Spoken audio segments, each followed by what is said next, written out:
It's unbelievable what war does to people. He's 95 now, but his memory of war remains crystal clear. I try not to live it any too much because you have to let bygones be bygones. Drafted into the Army in February 1942, Vernon Humes was assigned to the 36th Infantry Division.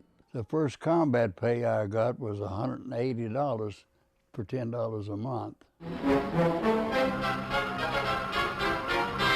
This Army combat film chronicles the division's role in the Second World War. When the Japs struck at Pearl Harbor, the 36th was in training. It was often said the division's patch stood for training, but late in the summer of 1943, the 36th Infantry became the first combat division to land in Europe. My first invasion was September the 9th, at 20 minutes after 3, in Salerno, Italy. The operation was supposed to be a surprise. We were the ones that were surprised. I came off with water up to my chest, and I sat there until daylight came. I thought I was looking at a German in a prone position with a gun on me, and it was a bush. But death was lurking. Out of the 214 I went in with, on 7 of us came out. For 3 weeks, Vernon Humes was moved from infantry to Graves registration.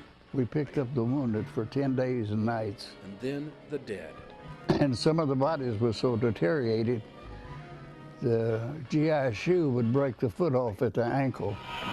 The snapshots of war still sharp in a soldier's mind at 95. In war, everything looks alike because it's all destruction and smoke and hazy. And it's a mess. The 36th was brought up in order to take it.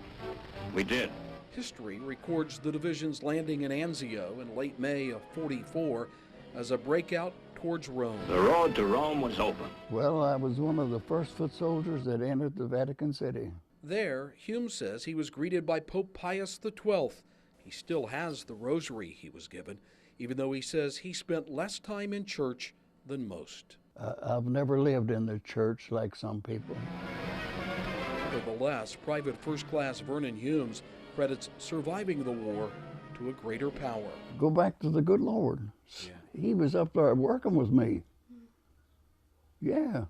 And for that, we still have this soldier's incredible story of sacrifice and service 7 decades later. The cost had been high. Some 27,000 casualties. With photographer Randy Fallbush, I'm Greg Stottlemyre. But the 36th Infantry Division had earned the right to take its place among the great fighting outfits of all time. On Kentucky's back roads.